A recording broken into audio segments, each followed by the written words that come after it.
Bonjour. Vous connaissez tous l'expression le grand soir, sans trop savoir peut-être ce qu'elle signifie.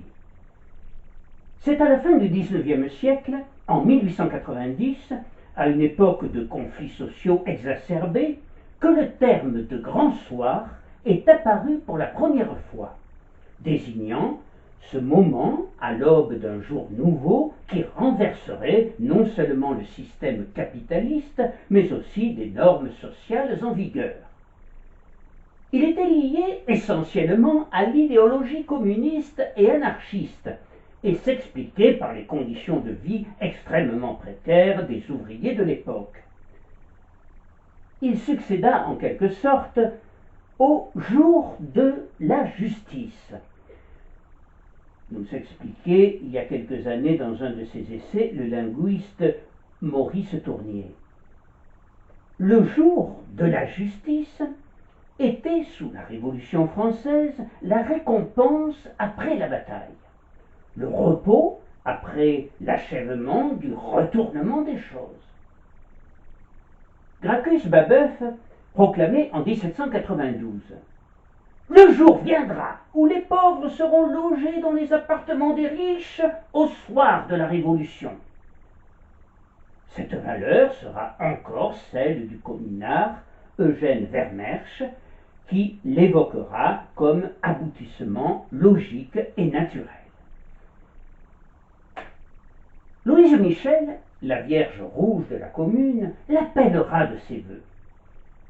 De retour du bagne de Nouvelle-Calédonie, où elle passa près de 10 ans pour sa participation à la Commune de Paris, elle entreprit dans tout le pays des tournées de conférences pour tenter de rallier la majorité de l'opinion publique à ses positions. Elle croyait sincèrement que l'heure était venue de l'humanité juste et libre. Elle n'avait pas de doute. Elle avait la foi. Elle croyait en l'émergence imminente d'un monde meilleur et plus fraternel et annonçait le grand soir. Le grand soir, c'est-à-dire le jour du triomphe de la révolution sociale, fut le moteur de toutes les manifestations ouvrières souvent violentes que durent affronter les gouvernements successifs de la Troisième République. Il revenait régulièrement dans la bouche de Jules Guesde, qui incarna longtemps la ligne dure du militantisme ouvrier. Il finira par devenir un véritable mythe à l'aube du XXe siècle. Il était attendu par beaucoup. Comme au Moyen-Âge, les paysans et le petit peuple, épuisés par les fléaux climatiques et les épidémies, attendaient la parousie, c'est-à-dire le retour du Christ qui allait assurément remettre de l'ordre et rétablir la justice pour les plus malheureux. Tous ceux qui, pauvres et démunis, de biens comme de culture, attendaient le grand soir avec impatience, croyaient qu'il était possible de bâtir un nouvel ordre qui distribuerait les richesses selon les besoins et les devoirs de chacun. Et cette vision utopique des choses s'implanta solidement dans les esprits des plus simples. Et puis vint la révolution russe, et on crut ce qu'affirmait Lénine. Le peuple n'a pas besoin de liberté, car la liberté est une des formes de la dictature bourgeoise. Puis Staline. La mort d'un homme est une tragédie, la mort d'un million d'hommes est une statistique.